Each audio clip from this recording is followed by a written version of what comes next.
as we enter October, which is the fourth quarter, crazy enough, a lot of people are wondering, what does that mean for the real estate market? And that's a good question. We're seeing a lot of market data out there that's national numbers that people are throwing around. But when it comes to real estate is local. It's not national. So we got to understand the local data. So today I'm going to go over our monthly market update for Phoenix, so that way you can see what the local data is telling us.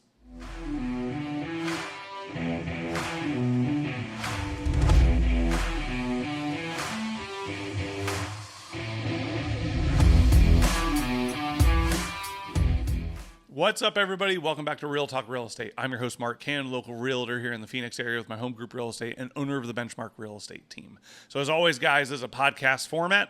I'm here to be real with you. That's why it's called Real Talk Real Estate. Just trying to give you accurate information so you can make the best decision possible.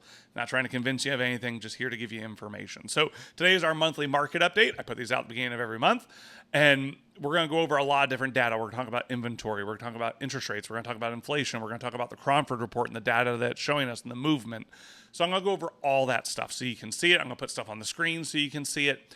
Obviously, I mentioned it in the intro. A lot of people are seeing national numbers. I get questions about national numbers, and national numbers are good for context. It's good to understand what the country's doing, but not every market's the same. Like, I have friends that are in the northeast of the United States, gangbusters markets, and we're not like that here.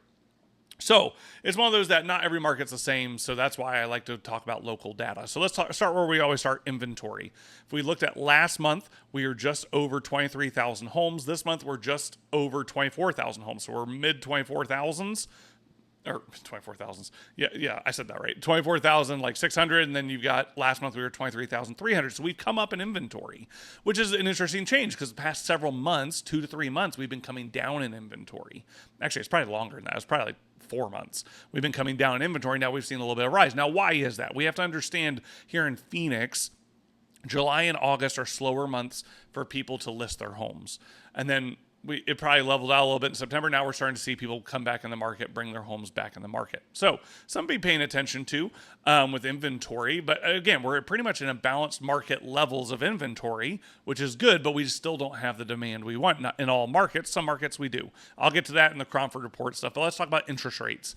So interest rates, as I've said, every month, they're going to go up and down. They're going to hover, and they've been hovering. So we came way down, as you can see on this chart. And then now we're hovering about 6.38. So we were up, around 6.75 for the beginning part of this year. Then we came down to 6.5. Now we're down 6.38. We did come way down. I think it was like, 6.12 was our lowest. So it's going to hover. It's going to keep doing that. And I'm going to guess for the rest of the year, we're going to see it slowly come down. I'm going to guess we're going to be in the low sixes. The best, I would think, would be high fives. I just don't see that. But I think we'll be in the low sixes for mortgage rates. Now, remember, mortgage rates don't follow the Fed completely. They follow the 10-year Treasury. So it's one of those that the 10-year Treasury, in my opinion, pre-bakes what the Fed's going to do. Fed dropped the interest rate. And funny enough, when the Fed dropped the interest rate that day, mortgage interest rates went up. So it's not always correlated. Mortgage interest rates, to me, come down before the Fed announces. So they're probably going to cut interest rates more because of the economy slowing. So they're probably going to cut those interest rates more. I would guess that the 10-year Treasury is going to respond, and we're going to see interest rates come down. So that, and I think it'll continue into next year. So it'll be interesting to see what happens. Now, talking about all that, obviously the Fed controls so many different things. It's not just mortgage interest. Well, they don't control mortgage interest rates. As I said, the 10-year that goes more off the 10-year Treasury, but they control interest rates in general. Well, what the Fed's trying to balance is also inflation. So let's talk about inflation real quick, because a lot of people aren't talking about that anymore. And so when we look at inflation, it's actually gone up a little bit. To me, that's a little concerning. Now, the goal is 2%. We're at 2.9. Is it the worst thing on earth? No, but it's not good either. We want that to come down. So something to be paying attention to with inflation, because how far can they cut interest rates when inflation's starting to rise again? And there's a lot of different factors with that. I'm not going to get into that. I'm not an expert on that stuff, but there's a lot of different factors with that. So let's talk about Cromford data. So I'm going to pull this up myself to look at it. And so I'm going to show you a couple different things. So the Cromford data, obviously remember, 90 to 110 in their index is balanced market. Anything below 90 is buyers. Anything above 110 is sellers. Now, I don't always agree with this data because I see different things in the market. And I'm going to talk about more about that here in a second. But you can see that markets are rising. They've been rising for weeks, if not months.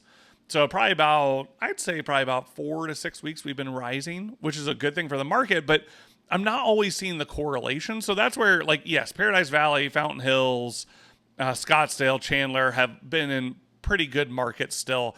I would say they're balanced-ish markets. It depends on where you price your house. So, that's where we've seen a lot of these other ones come up more, where they're still in balanced markets. To me, most markets are balanced or buyers outside of maybe those top 3 or 4.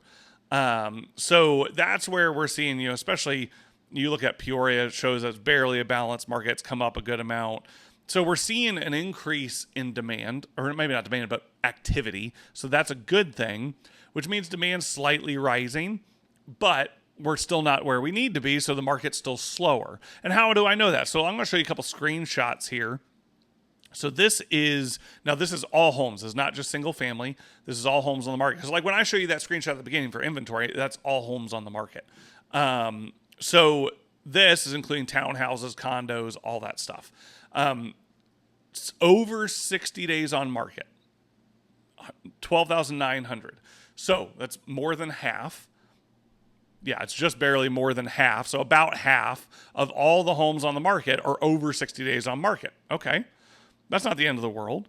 But then when I show you here 120 days on market, 7,000. Okay, so that's like, it's not a fourth. It's probably like just around a third somewhere, probably just under a third. A third of all the markets over 120 days on market, 4 months on the market. Now, what does that mean? There's a lot of people overpricing homes. And with the biggest shift I've really seen in this market is homes that are original to, that nothing's been updated, nothing's been changed, original roof, a lot of these homes are sitting.